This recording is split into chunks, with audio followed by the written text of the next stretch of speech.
Hi Josh, ఎలా ఉన్నావు? పైన సరే కానీ మనం లాస్ట్ టైం మాట్లాడుకున్నాం కదా, నువ్వు అడిగావు అంకుల్ డాడీ బైబిల్ చదవమంటున్నారు, సో ఎందుకు బైబిల్ చదవాలి అని నేను చెప్పాను కదా. నువ్వు మరి చదువుతున్నావా రెగ్యులర్ గా? అంకుల్ చదువుతున్నాను. డాడీ చెప్పినట్లానే ప్రతిరోజు 5 అధ్యాయాలు చదువుతున్నాను కానీ కొంచెం అర్థం అవుతలేదు. అది ఓకే, మనం ఎట్లా అర్థం చేసుకోవాలని నా ప్రశ్న. Okay, yeah, good question. అంటే జనరల్గా ఎవ్రీడే మనం బైబిల్ చదవాలి. మనం పోయినసారి చూసాం కదా, ఎవ్రీడే కొన్ని చాప్టర్స్ చదవడం, బైబిల్లో ఉన్నటువంటి విషయాలు చదవడం అనేది చాలా ఇంపార్టెంట్. క్రైస్తవులుగా మనం అది చేయాల్సినటువంటి పని. సో బైబిల్ చదవటం అనేది ఒక హ్యాబిట్ లాగా మనం చేస్తూ వెళ్తాం అన్నమాట. అయితే కొన్నిసార్లు ఏమవుతుంది అని అంటే, కొంతమంది పర్ డే 5 to 10 చాప్టర్స్ చదువుతారు. బైబిల్ని చదవటం అనేది మంచి హ్యాబిట్. అయితే దాంతో పాటుగా మనం స్పిరిచువల్ లైఫ్ గ్రో అవ్వాలి అని అంటే ఇంకొకటి చేయాలి. సో దాన్ని ఏమంటాము అని అంటే క్వైట్ టైం అంటాం. క్వైట్ టైం అని అంటే మౌనంగా దేవుని సన్నిధిలో ఒంటరిగా గడపటం, దేవుడు మాట్లాడుతూ ఉంటే మనం వినడం. ఓకే, అది ఎలాగా మనం చేయాలో ఈరోజు నేను నీకు ఎక్స్ప్లెయిన్ చేస్తాను. ఇది నీకు చాలా హెల్ప్ఫుల్ ఉంటుంది. నువ్వు రెగ్యులర్గా చదివే 5 చాప్టర్స్ చదువు. దాంతో పాటుకి ఏం చేస్తావనంటే, కొత్త నిబంధనలో ఏదైనా ఒక పుస్తకాన్ని తీసుకో. అంటే మార్క్స్ వార్త కానీ, యోహాన్ సువార్త కానీ, అట్లా ఏదన్నా ఒకటి తీసుకో. ఓకే, అయితే క్వైట్ టైం చేయడానికి కావాల్సింది ఏంటి అని అంటే 3 విషయాలు ఖచ్చితంగా ఉండాలి. ఒకటి టైం, రెండోది ప్లాన్, మూడోది ప్లేస్. టైం అంటే ఇప్పుడు మనకి మైండ్ ఎప్పుడు బాగా ఫ్రెష్గా ఉంటుంది? మార్నింగ్ టైంలో చాలా ఫ్రెష్గా ఉంటుంది. అంటే నైట్ అంతా మనం నిద్రపోతాం కాబట్టి, రిలాక్స్ స్టేట్లో ఉంటాం కాబట్టి మార్నింగ్ లేవగానే కొంచెం ఫ్రెష్ ఉంటుంది మైండ్. సో టైం మనం ఏం చేయాలి అని అంటే, మోస్ట్ ప్రిఫరబుల్ టైం ఏంటనంటే మార్నింగ్ టైం. అంటే నువ్వు లేవగానే దేవుని వాక్యాన్ని ధ్యానించడం అనేది మంచిది. ఒకవేళ నీకు మార్నింగ్ కుదరలేదనుకో, నీకు ఫ్రీగా ఉండి నీ మైండ్ రిలాక్స్డ్గా ఉండే టైం ఎప్పుడైనా చేయొచ్చు. బట్ నీకు అంటే యాజ్ ఎ స్టూడెంట్గా నువ్వు మార్నింగ్ చేయడం చాలా ప్రిఫరబుల్ అనమాట. రెండోది ప్లేస్. ఇప్పుడు ఏదైనా నువ్వు ఆలోచించాలి, చదువుకోవాలనుకున్నావు అనుకో, నువ్వు ఎక్కడ కూర్చుంటావు? అందరూ కూర్చునే ప్లేస్లో కూర్చుంటావా, లేకపోతే ఎవరూ లేకుండా ప్రశాంతంగా ఉన్న ప్లేస్లో కూర్చుంటావా?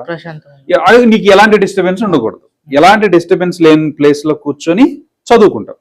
సో వాక్యాన్ని ధ్యానించేటప్పుడు కూడా ఏం చేయాలి అని అంటే, నీకు డిస్టర్బెన్స్ లేని, మీ ఇంట్లోనే నీకు డిస్టర్బెన్స్ లేనటువంటి ప్లేస్లో కూర్చోవాలి.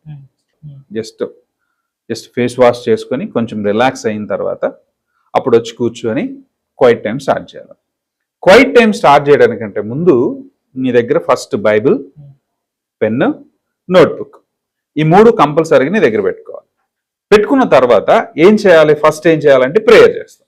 ఏమని ప్రార్థన చేస్తాం? Simple prayer. దేవా, నీ వాక్యాన్ని చదువుతా ఉన్నాను, ధ్యానిస్తా ఉన్నాను. నీ వాక్యంలో ఉన్న లోతైన విషయాలు నేను గ్రహించేలా నాకు హెల్ప్ చేయండి. చిన్న ప్రార్థన. ఆ తర్వాత ఏం చేయాలి అని అంటే, ఇప్పుడు ఉదాహరణకి నువ్వు మార్క్స్ వార్త తీసుకున్నావు అనుకో, మార్క్స్ వార్తలో మొదటి ప్యాసేజ్, ఒక ప్యాసేజ్ అంటే 5 to 10 వర్సెస్ ఉంటాయి. ఒకవేళ పెద్ద ప్యాసేజ్ ఉందనుకో, దాంట్లో కొన్ని వచనాలు. ఏం చేయాలి అని అంటే, ఆ ప్యాసేజ్ని 5 to 10 టైమ్స్ చదవాలి. అదే ప్యాసేజ్ని 5 to 10 టైమ్స్ చదవాలి. చదివిన తర్వాత ఏం చేయాలి అని అంటే, దాని గురించి ఆలోచించాలి. అంటే ఈ ప్యాసేజ్ ఎవరి గురించి మాట్లాడుతుంది, దేని గురించి మాట్లాడుతుంది, ఏం చెప్తా ఉంది, ఏం చేయమని చెప్తా ఉంది. సో ఆ విషయాలన్నీ కూడా మనం ఆ ఆలోచించడాన్ని ఏమంటాము అని అంటే మెడిటేషన్ అంటాం. వాక్యం ఏం చెప్తుందో ఆలోచించడాన్ని మెడిటేషన్ అంటాం. సో మెడిటేషన్ చేయడానికి ఒక 5 ప్రశ్నలు మనకి చాలా హెల్ప్ఫుల్ అవుతాయి అన్నమాట. ఈ 5 ప్రశ్నలు నీ మనసులో పెట్టు. మొదటిది, నేను చదివినటువంటి ఈ లేఖన భాగంలో దేవుని గురించినటువంటి వివరణ ఏమన్నా ఉందా? దేవుని వ్యక్తిత్వాన్ని గురించి, లేకపోతే దేవుని గురించిన సత్యం ఏదైనా ఉందా? మొదటి ప్రశ్న. రెండవ ప్రశ్న ఏంటి అని అంటే, నేను చదివినటువంటి ఈ వాక్య భాగంలో దేవుడు ఏదైనా పాపం గురించి మాట్లాడుతూ ఉన్నాడా? ఏదైనా పాపం గురించి మాట్లాడుతూ ఉన్నాడా? మూడవ ప్రశ్న ఏంటి అని అంటే, మనం ఆలోచించేటప్పుడు మన మైండ్లో ఉండాల్సిన మూడవ ప్రశ్న ఏంటి అని అంటే, దీంట్లో దేవుడు ఏదైనా ఆజ్ఞ ఇస్తా ఉన్నాడా? ఫర్ ఎగ్జాంపుల్, కొన్ని లేఖన భాగాలు మనం చదివినప్పుడు, మీరు దొంగిలించకండి, ఓకే, మీ తల్లిదండ్రుల్ని సన్మానించండి, ఇవన్నీ ఆజ్ఞలు అన్నమాట. సో ఇలాంటి ఆజ్ఞ ఏమైనా నేను చదివిన వాక్య భాగంలో ఉందా? ఫోర్త్ క్వశ్చన్ ఏంటి అని అంటే, నేను ఫాలో అవ్వడానికి ఏదన్నా మోడల్ ఉందా, ఎగ్జాంపుల్ ఏమన్నా ఉందా? ఉదాహరణకి కొన్నిసార్లు సొలొమోను ఒకసారి ప్రార్థన చేసినప్పుడు దేవుడు వచ్చి అడిగాడంట, నీకేం కావాలో కోరుకో అని అడిగితే అప్పుడు సొలొమోన్ అన్నాడంట, నాకు డబ్బులు కావాలని అడగలేదు, లేకపోతే ఆస్తులు కావాలని అడగలేదు, ఇవన్నీ కాకుండా ఏం అడిగాడంటే జ్ఞానం కావాలని అడిగాడు.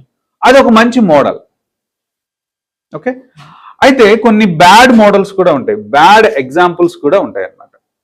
బ్యాడ్ ఎగ్జాంపుల్స్ అంటే కొంతమంది ఆ పాపం చేసి వాళ్ళ పాపంలో లైఫ్ని పాడు చేసుకున్న సందర్భాలు ఉంటాయి.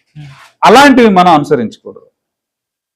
ఫోర్త్ది ఏంటి, దీంట్లో ఏదన్నా మోడల్ ఏమైనా ఉందా, ఎగ్జాంపుల్ ఏమైనా ఉందా? ఫిఫ్త్ది ఏంటి అని అంటే మనం చదివిన వాక్య భాగంలో వాగ్దానం ఏమైనా ఉందా? వాగ్దానం అంటే దేవుడు కొన్నిసార్లు వాగ్దానం ఇస్తూ ఉంటాడు.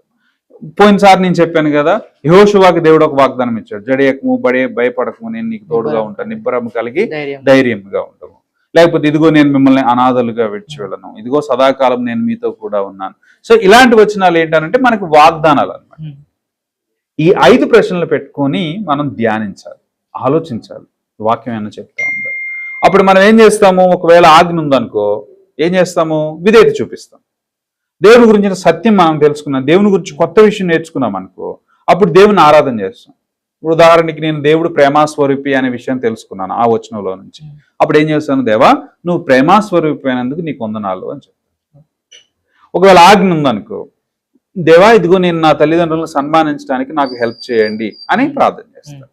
ఒకవేళ ఆ వచనంలో కనుక వాగ్దానం ఉందనుకో, దేవా నువ్వు నాకు తోడుగా ఉన్నావు కదా, ఈ రోజు నేను ఎగ్జామ్ ఉంది, నాకు ఈ రోజు టెస్ట్ ఉంది, నాకు హెల్ప్ చేయండి మీరు అని ప్రార్థన చేస్తాం. సో మనం ఏం చేస్తామంటే ధ్యానించి నేర్చుకున్నటువంటి విషయాల్ని ప్రేయర్గా కన్వర్ట్ చేస్తాం. సో క్లోజింగ్ ప్రేయర్, చివరిగా ఇవన్నీ చేసిన తర్వాత క్లోజింగ్ ప్రేయర్ చేసుకుని నీకు ఆ రోజు దేవుడు నీతో ఏం మాట్లాడాడో, ఏ ఏ విషయాలు నువ్వు చదివిన లేఖన భాగం నుంచి నేర్చుకున్నావో వాటిని నోట్బుక్లో రాసి పెట్టుకోవాలి. పైన డేట్ వేసి ఆ రోజు నువ్వు చదివిన వాక్య భాగం, మార్క్స్ వార్త 1వ అధ్యాయం 1 నుంచి 10 వచనాలు కింద నువ్వు నేర్చుకున్న విషయాలు రాసుకోవాలి. క్లోజింగ్ ప్రేయర్ చేస్తావు, కంప్లీట్. ఏమని క్లోజింగ్ ప్రేయర్ చేస్తాం? క్లోజింగ్ ప్రేయర్ ఏంటంటే, దేవా ఈ రోజు ఈ విషయాలు నాతో మాట్లాడినందుకు నీకు వందనాలు, ఈ రోజు అంతా ఈ వాక్యాల ప్రకారంగా నేను నేర్చుకున్న విషయాల ప్రకారంగా జీవించడానికి హెల్ప్ చేయండి అని ప్రార్థన చేసి క్లోజ్ చేసేస్తాం. ఓకేనా? అయితే మోస్ట్ ఇంపార్టెంట్ థింగ్ ఏంటి అని అంటే క్వైట్ టైంని ఏదో మొక్కుబడిగా చేయకూడదు. ఓకే, ఆచారంగానో లేకపోతే సాంప్రదాయంగానో రోజు రెగ్యులర్గా చేసే పనులు అట్లాగా దేవునితో కమ్యూనికేట్ అవ్వడం. దేవుడు మన వాక్యాన్ని ధ్యానిస్తూ ఉన్నప్పుడు మనకు అర్థమవుతా ఉంటుంది, ఇది God is something he is communicating to me అనేది మనకు అర్థమవుతాం. సో మనం దాన్ని ఇన్వాల్వ్ అవుతూ చేయాలి, యాక్టివ్గా చేయాలి. ఏదో ప్యాసివ్గా ఏదో ఈరోజు చేసేసామన్నట్లు కాకుండా సో ఖచ్చితంగా యాక్టివ్గా చేయాలి. ఓకేనా?